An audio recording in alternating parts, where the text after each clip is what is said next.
имам удоволствието да срещна професор Любомир Стойков на 8-то издание на Summer Fashion Weekend.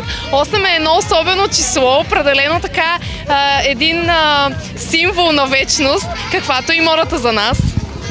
Аз обожавам числото 8.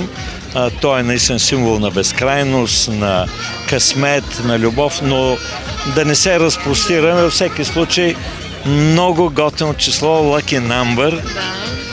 Що се отнася до поредното издание на Summer Fashion Weekend, аз, тъй като съм от самото начало тук и като гост, и като журналист, първо искам да поздравя госпожа Мария Бонева, както и госпожа Даниела Динева, която ме покани да бъда за поредна година официален гост на събитието.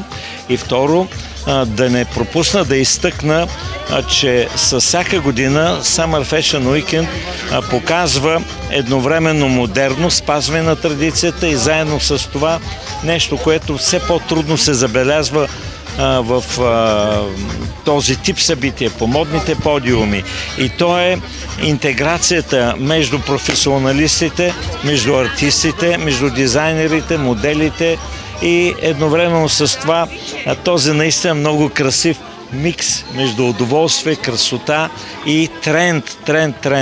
Така че аз лично очаквам да получа ново вдъхновение.